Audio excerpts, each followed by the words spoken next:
Yes, 책방. Check it out. 안녕하세요. 김하나의 측면 돌파 진행을 맡은 김하나입니다. 올여름 힘 빼기의 기술이라는 책을 내기도 했는데요. 책 읽기에 있어서도 우리가 조금 힘을 뺄 필요가 있지 않을까 싶습니다. 책은 거대하고 숭고한 존재로 여겨지곤 하죠. 그 앞에서 우리는 작고 볼품없는 존재처럼 느껴지고요. 책을 열심히 읽고 잘 이해해야 한다는 압박감은 그래서 생겨나는 게 아닐까 싶습니다. 그런데 말이죠. 거대한 무언가와 마주했을 때 꼭 뛰어넘어야만 하는 건 아니지 않나요? 살짝 옆으로 걸음을 옮겨서 둘러갈 수도 있을 거예요. 김하나의 측면 돌파는 바로 그 여정을 시작하려고 합니다. 책 속으로 파고드는 시간보다 책 밖의 일상을 얘기하는 시간이 더 많을지도 모르겠어요. 본격 딴소리 방송이 될 거라는 거죠. 어쩌면 책을 이야기하는 빠른 방법은 아닐 거예요. 그렇지만 덜 힘들고 더 즐겁게 책 너머로 건너갈 수 있지 않을까요? 김하나의 측면 돌파는 예스 책방 책이라웃 채널에서 들으실 수 있습니다. 인터넷 서점 예스24와 BC카드가 함께 만드는 예스 책방 책이라웃은 매주 목요일 새로운 에피소드가 업로드됩니다. 다음 주에는 김동영 작가님이 진행하시는 김동영의 읽는 인간이 첫 방송되는데요. 김하나의 측면 돌파와 격주로 번갈아 가면서 여러분을 찾아갑니다. 방송은 아이튠즈 팟캐스트, 팟빵 어플리케이션과 홈페이지에서 청취하실 수 있고요. 예스24 공식 페이스북과 유튜브를 통해서 영상도 보실 수 있습니다. 좋아요와 팔로우를 통해서 미리 소식을 받아보세요. 독서엔 PC. 첫 번째 코너는 책이라웃이 소개하는 2주의 책입니다. 여러분과 함께 읽고 싶은 책을 골라서 소개해드리는 시간인데요. 오늘은 3권의 책을 준비했습니다. 전쟁은 여자의 얼굴을 하지 않았다. 9살 마음사전, 언어공부입니다. 전쟁은 여자의 얼굴을 하지 않았다. 2015년 노벨문학상을 수상한 이 작품은 제2차 세계대전에 직접 참전했거나 전쟁을 목격한 여성들의 이야기를 담고 있습니다. 작가인 스베틀라나 알렉시에비치는 벨라루스의 저널리스트인데요. 200여 명의 여성들을 만나 인터뷰를 하고 그 이야기를 모아 논픽션 형식으로 담아냈습니다. 작가는 우리는 전쟁에 대한 모든 것을 남자의 목소리를 통해 알았다는 사실을 지적합니다. 그리고 여자들의 이야기는 전혀 다른 것이고 또 여자들은 다른 것을 이야기한다고 말하죠. 옛날 일을 떠올릴 수가 없어요. 생각조차 하기 싫어요. 라며 만남을 거부한 이도 있었고요. 나는 조국 앞에 내 할 바를 다했지만 내가 전쟁터에 나갔다는 사실이 슬퍼. 내가 전쟁을 안다는 사실이. 그녀들은 관념이 아닌 경험으로서 알고 있습니다. 전쟁이 얼마나 많은 이들의 삶을 뭉개고 핥히면서 지나가는지 말이죠. 그 생생한 증언 앞에서 작가는 생각합니다. 사람은 어떻게 다른 사람을 죽여도 된다는 정신나간 생각과 의기투합할 수 있는가? 심지어 죽일 의무가 있다는 생각까지 하다니. 그녀들이 전쟁터에서 버려야 했던 것은 무엇일까요? 전쟁이란 어떤 시간과 공간으로 기억될까요? 전쟁은 여자의 얼굴을 하지 않았다는 남성들이 말하는 전쟁 이야기, 그 속에는 없는 목소리를 기록하고 있습니다. 다음으로 소개해드릴 책은 9살 마음사전입니다. 마음을 표현하는 말 80개를 가나다 순으로 정리한 책인데요. 각각의 말이 가진 의미를 알려주고 어떤 상황에서 쓸 수 있는 표현인지 가르쳐줍니다. 그런데 왜 9살 마음사전일까요? 5살이나 7살이 아니고요. 책을 쓴 박성우 시인의 말에 따르면 9살 이전까지 아이들은 보는 대로 물어본다고 해요. 9살 즈음이 되면 마음에 대해 물어보기 시작하고요. 물론 경험으로 아는 이야기죠. 박성우 시인의 딸이 9살 되던 때에 쓰여진 책이거든요. 시인은 눈에 안 보이는 것을 눈에 보이게 써주면 되겠다는 생각으로 9살 마음사전을 썼다고 합니다. 책에 실릴 표현들을 직접 고르고 설명을 달았는데요. 아이들이 읽으면서 지루함을 느끼지 않도록 쓴 문장과 함께 그림이 수록되어 있어요. 김효은 작가의 작품들인데요. 부드러운 선과 색감으로 이루어져 있어서 따뜻한 느낌을 안겨주고요. 어린이의 마음을 직관적이고 감각적으로 표현하고 있습니다. 이 책은 아이들이 자신의 마음을 더 다양하고 세밀하게 표현할 수 있도록 도와주고 그 결과 다른 사람과 원활하게 의사소통을 할 수 있도록 이끌어주는데요. 부모님이 함께 읽으면서 자녀의 감정을 헤아릴 수도 있을 것 같아요. 우리 아이는 이런 순간에 이런 마음을 가지겠구나 하고 말이죠. 책에 따르면 우리 집이 케이크처럼 달콤하게 느껴지는 마음이 행복해라고 해요. 반대로 불행해에는 엄마와 아빠가 싸우고 있을 때 또는 하고 싶은 이야기가 있는데 엄마와 아빠 누구도 들어주지 않을 때의 마음이라고 합니다. 여러분과 함께 읽고 싶은 책, 그 마지막은 언어 공부입니다. 독학으로 16개 언어를 배운 통역사의 이야기가 담겨 있는데요. 외국어 공부법에 대한 내용이지만 학습서라기보다는 교양서에 가깝습니다. 작가는 언어를 학습하며 겪은 에피소드를 들려주면서 여러 나라의 말들이 얼마나 비슷하고 다른지 또 효과적으로 공부하는 방법은 무엇인지 알려줍니다. 일단 한 사람이 16개 언어를 구사하는 게 가능한지 의문이 생기는데요. 작가 롬브 커토가 가장 많이 받은 질문 역시 이것이었다고 해요.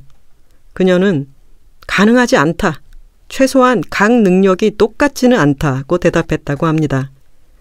모국어처럼 자유롭게 쓸 수 있는 언어가 있는가 하면 정독하는데 긴 시간이 필요한 언어도 있다는 거죠.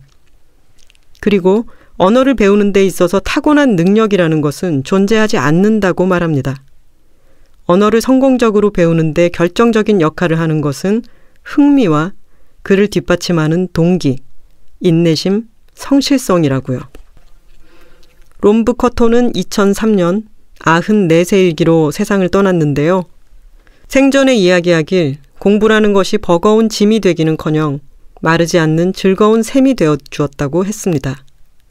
실제로 86의 나이에도 히브리어를 공부했다고 하네요. 이 책의 초판이 1970년에 출간됐으니까 다소 오래된 책으로 느껴지는 것도 사실인데요. 하지만 롬브 커토가 들려주는 외국어 학습법이 낡은 것은 아닙니다. 독학으로 언어를 학습하며 터득한 통찰력과 경험자만이 들려줄 수 있는 구체적인 공부법이 담겨 있기 때문입니다. 오늘 소개한 책은 모두 예스24와 BC카드 홈페이지 독서 앤 BC 페이지에서 확인해 보실 수 있습니다. 책방 예스 책방 예스 책방 예스 책방 Check it out. 네, 이제 김하나의 측면 돌파 본격 딴소리를 시작해 볼 텐데요. 주마다 저와 함께 이야기를 나눠주실 게스트를 모시려고 합니다. 첫 번째 손님으로 모신 분은 에세이스트이자 북칼럼니스트로서 책과 영화, 여행에 대한 이야기를 들려주시는 이다혜 시내21 기자님이십니다. 어른이 되어 더 큰 혼란이 시작되었다. 책 읽기 좋은 날의 작가님이시고 또 올여름에는 여기가 아니면 어디라도를 쓰셨죠. 모시고 이야기 나눠보겠습니다. 기자님 안녕하세요. 네, 안녕하세요. 이름 얘기부터 좀 해볼까요? 측면 돌파 어떠세요? 사실 힘 빼기 기술하고 굉장히 잘 어울리는 제목이라는 생각을 했어요. 그러니까 정면 돌파로 했으면 뭔가 본격적으로 뭔가를 할 건가 봐라고 생각을 했을 텐데 이 힘 빼기의 기술이라고 하는 책을 읽고 온 사람으로서는 뭔가 측면으로는 사실 돌파가 잘 안 되거든요. 기술이 아주 좋지 않으면 측면으로는 돌파가 힘듭니다. 근데 그만큼 자신이 있으시다는 거 아닐까라는 생각을 했네요. 자신은 잘 모르겠지만 약간 촉이 있으신 것 같은 게 힘 빼기의 기술이랑 그 같은 인물이 장명을 해줬어요. 아, 진짜요? 네, 측면 돌파 어때라고 툭 던진 거를 이제 제가 훅 붙잡아가지고 추천을 했죠. 장명가 선생님이 계시네요, 주변에. 네, 바로 가까이 있습니다. 덕을 많이 보고 있죠. 다른 이름에 대해서 좀 얘기를 해볼까 하는데요. 제가 다혜 기자님이라고 자꾸 얘기하게 되네요. 이다혜 기자님께 무조건적인 호감을 갖게 된 게 트위터에서 아이디를 보고였어요. D_ 다음에 알리칸테를 쓰시잖아요. 그 알리칸테라고 하는 이름을 이제 스페인의 지명이기도 하고 그렇죠. 제가 그 발음과 그곳 가본 적은 없지만 그곳을 굉장히 좋아하는데 어떻게 그 이름이 딱 아이디에 있었는지 굉장히 반가웠거든요. 사실 이 아이디를 만드는 게 지금 이 인터넷 세상을 살아가는 모든 사람들에게 굉장한 고통 아니겠습니까? 카피라이팅이죠. 네, 카피라이팅이죠. 그래서 사실 처음에 많이들 하시는 실수는 자신의 생년월일이나 생일을 자기 신분에 대한 굉장히 중요한 정보를 이메일 주소에 넣는 경향이 있죠. 사생활 정보를 스스로 노출하는. 그렇죠. 그랬다 나중에 이제 뭐 20살 때는 나이가 노출돼도 괜찮아 생각하다가 그 다음에는 내가 뭔가 잘못한 게 아닐까라는 생각을 하게 되는데 사실은 제가 갖고 있는 이메일 주소 같은 경우는 제 이름이에요. 이름을 가지고 쓰고 있고 그때만 해도 초창기였기 때문에 사실은 같은 스펠링을 쓰는 사람이 좀 적었던 거죠. 근데 그 다음에 이런 인터넷 아이디를 만들 때, SNS 계정에 만들 때는 이미 웬만한 아이디들은 다 쓴 상태였던 거예요. 맞아요. 그래서 한참 고민을 하다가 그 알리칸테라는 지명이 있습니다. 스페인에 지명이 있는데 이게 이제 해변가에 있는 도시 이름이고 제가 처음 본 게 그 런던에 놀러 갔을 때 런던 시내에서 그 저가 항공 광고를 하고 있는 거예요. 그래서 그 빨간색 2층 버스 측면에 붙어 있는 이제 런던에서 알리칸테까지 뭐 얼마만 갈 수 있다라고 이제 광고해 놓은 걸 봤는데 그러니까 그게 뭐냐면 약간 이 지긋지긋한 일상에서 낙원까지 얼마면 된다 같은 느낌으로 보였던 거예요. 근데 문제는 그 알리칸테라는 지명 자체가 너무너무 예뻤고 그리고 제가 대학교 때 그 전공을 프랑스어로 했기 때문에 자크 프레베르라는 시인이 쓴 알리칸테라는 시가 있습니다. 그래서 그 시를 굉장히 좋아했어가지고 약간 그때 읽었던 기억도 나고 이제 그런 김에 알리칸테라는 말을 이제 SNS 계정의 아이디로 쓰게 된 거죠. 그리고 제가 어른이 되어 더 큰 혼란이 시작되었다 해서 제가 이렇게 포스트잇을 붙여왔는데 저는 이 말이 너무 좋았어요.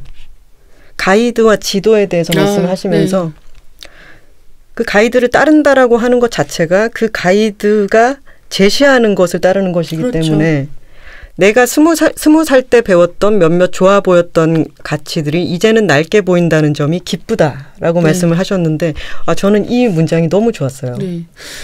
사실 이제 그 책을 쓸 때도 많이 고민을 했던 부분이고 지금도 고민하는 부분인데 어떻게 하는 게 좋다라고 하는 이야기가 제가 성장할 때랑 지금 많이 다른 것 같아요. 그게 어떤 경우에는 뭐 여자는 이렇게 해야 돼라는 말일 수도 있고 아니면 뭐 직장에서 후배들은 이렇게 하는 게 좋아라는 말일 수도 있는 거예요. 근데 제가 처음 사회생활을 할 때 뭐 굉장히 좋아했던 그런 윗분들도 계시고 또 그 선배들처럼 글을 쓰고 싶다라고 생각했던 분들도 많이 있단 말이에요. 근데 이제 시간이 한참 지나서 제가 이를테면 살아온 거에서 거의 절반 정도를 직장인으로 살고 보니까 지금 와서 다시 생각할 때는 많이 달라져 있는 거예요. 그러니까 이를테면 옛날에는 굉장히 이러이러한 면에서 훌륭해라고 생각했던 사람들의 이면에 있는 것들도 보게 되고 그리고 그렇다면 그분들이 원래부터 그랬을까 생각하면 꼭 그렇진 또 않은 거예요. 근데 사람들이 이만큼 했으면 됐어라고 생각하는 순간부터 낡아지는 게 아닐까.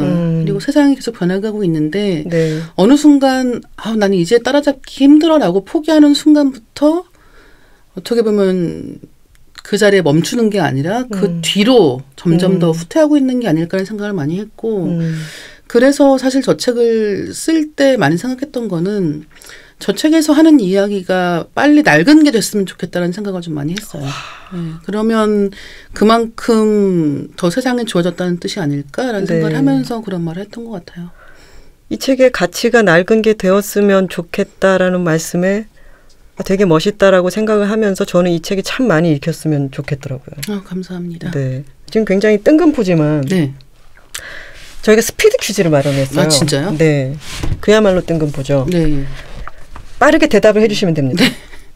둘 중에 하나를 고르시거나 yes or no로 답해 주시면 됩니다. 자, 인스타그램 대 트위터. 트위터. 헌책방 대 새책방. 새책방. 겨울 새벽 공기 대 여름 밤 공기. 겨울 새벽 공기. 겨울 새벽 공기.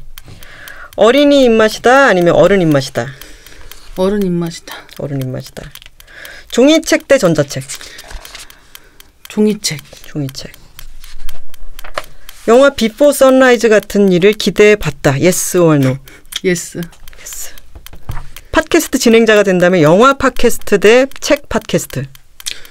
아 이거 너무 고르기 힘든. 둘 다 하면 안 돼요? 3, 2. 네, 영화로 하겠습니다. 영화 팟캐스트. 자, 로또가 당첨되면 사표를 쓰겠다. Yes or no? No.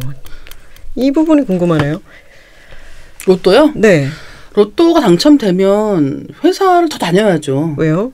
아무 때나 관둘 수 있으니까요. 아, 이거 내가 정말로. 진짜 관두고 싶은데 억지로 다닌다가 아니라 네, 회사는 취미생활이야. 그쵸. 이런 느낌으로 다닐 수 있다. 회사에서 편안하게. 누가 무슨 말을 해도 네.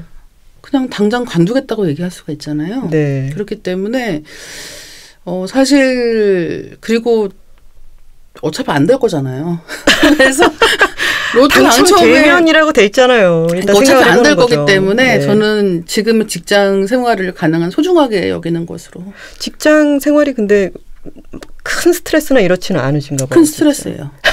네. 그렇지만 로또가 돼도 큰 스트레스를 줄여가면서 이 직장을 다니겠다. 일단 직장 윗사람들한테는 다 알려주고 싶어요. 로또 됐다는 거? 네. 회사 대표. 나 이거 취미로 다닌다? 이런 네, 거? 그렇죠. 나 취미가 될 어떡할래? 만큼인지 잘 모르겠다. 이런 얘기를 꼭 하고 싶고요. 네.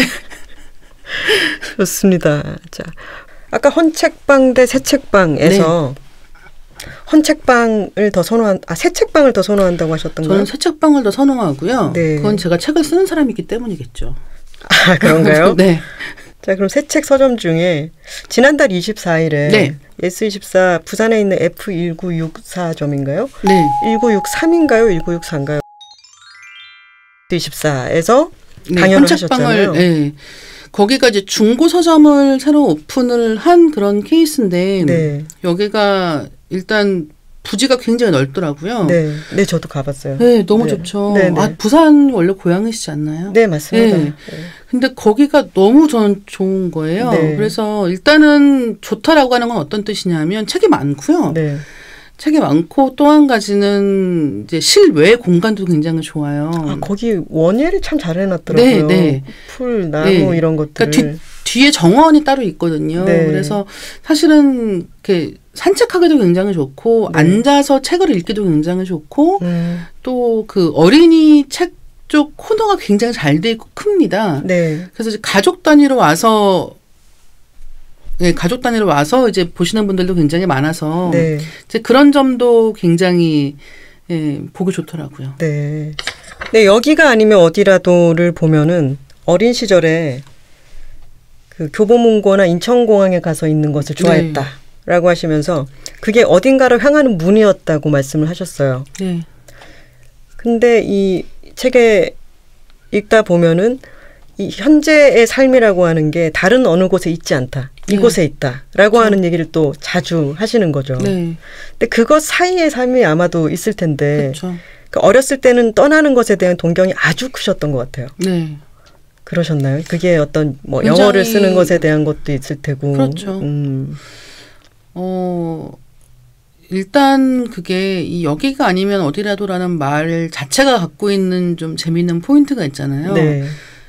어딜 가면 그러니까 여기가 아닌 저기에 가면 네. 저기가 여기가 되잖아요. 그렇죠. 언제나 저쪽 잔디가 더 푸르고. 그렇죠. 네. 네. 어디에 있건 간에 마찬가지라는 거예요. 결국은 지금 있는 곳에서 행복해지는 법을 배우지 못하면 어딜 가도 비슷해지는 거 아닐까라는 생각을 좀 많이 하는 쪽이에요. 네. 여기가 아니면 어디라도라고 하는 제목과 관련해서 실제로 갔을 때 맞닥뜨리게 되는 현실과 네. 그리고 꿈을 꿨던 때의 이상과 이런 것을 조율해가는 그런 것이 삶의 과정이 아닌가 이런 생각을 하게 됐는데 그게 가이드라는 얘기와도 닿아 있는 것 같아요. 네. 이것만 따르면 다 된다라고 하는 가이드를 믿을 때와 네. 아까 왜 각성 얘기도 했지만 그렇죠. 그런 가이드를 믿을 때와 사실은 그게 없고 내가 그것을 만들어 가야 된다는 네. 거. 아까 매트릭스의 알약 얘기도 하셨는데 네, 그러면은 이다혜 기자님의 어떤 행보를 보고 있으면은 그런 가이드를 만들어가는 것에 대해서 책임감도 많이 갖고 계신 것 같아요. 근데 이제 저는 가이드가 되면 안 된다는 생각을 많이 하죠. 그 얘기와 마찬가지로. 네, 정말 마찬가지로. 나를 가이드로 세우고 나를 또 허물어라라고 하는 거. 그러니까 일테면은 저는 뭐라고 할까요? 그 나를 따르라라고 하시는 분들이 많잖아요. 네. 근데 그게 필요한 것도 사실이고, 근데 거기에 대한 굉장한 이기심을 갖고 있는 쪽인 것 같아요. 그 책 읽기 좋은 날 같은 경우에도 책에 대해서 이 책을 읽게 만들겠다 이런 의지도 없고 네. 내가 이 책을 읽었는데 이런 이야기가 생각났고 네. 거기에다 한두 마디 정도를 딱 덧붙이는데 저는 그 호흡이 너무 좋은 거예요. 감사합니다. 김혜리 기자님이 책 뒤에다가 수고롭게 쓰고도 읽는 이에겐 더없이 경쾌한 푸더크로 다가가는 솜씨가 글의 길이에 맞는 문장의 그루브를 낚아채는 래퍼 같은 감각이 부럽다라고 쓰셨는데 저는 이 말이 뭔지를 한 이 책을 반 정도 쭉 읽어가면서 그 호흡이 이 책의 정말 매력이구나라는 생각이 들었고요. 감사합니다. 근데 그게 그것 같아요. 아까 왜 우리가 한참 가이드에 대해서 얘기를 했지만 이 책을 가이드로 만들겠다라고 하는 욕심은 없이 하지만 어느 정도의 보조장치가 된다면 좋겠어 정도로 그치는 그 감각이 저는 아주 매력적인 것 같습니다. 저 제일 좋은 얘기가 책을 읽은 다음에 읽고 싶은 책이 많아졌다는 얘기를 듣는 게 제일 좋아요.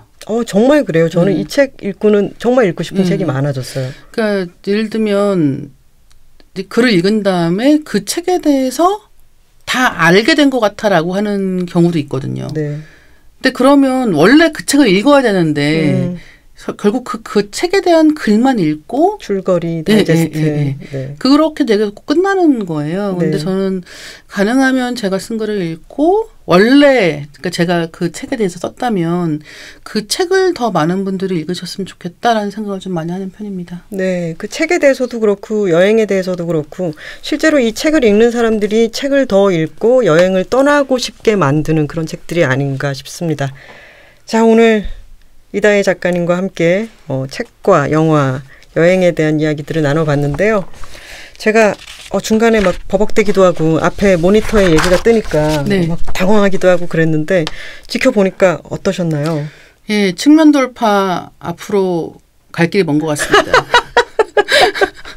잘 편집해 주시겠죠? 네, 편집 잘 해주시겠지만 갈 길이 먼 것 같고요. 네네. 다른 말로 하면 오래오래 이 자리에서 재미있게 방송해 주시면 좋을 것 같습니다. 참 갈 길을 잘 한번 측면을 돌파해 가면서 잘 가보도록 하겠습니다. 오늘 나와주셔서 정말 고맙습니다. 네, 감사합니다. 네. 책방 Check it out. 책이라운 마지막 코너까지 함께 하셨는데요. 어떠셨나요? 저는 정신이 하나도 없었습니다. 얘기를 그냥 나누면 되는 건 줄 알았는데 얘기를 잘 듣고 있다가 갑자기 앞에 분위기 처집니다. 이런 모니터에 자막이 뜨면 너무 당황해서 머릿속이 하얘지고 그랬어요. 어떻게 끝을 냈는지도 잘 모르겠네요.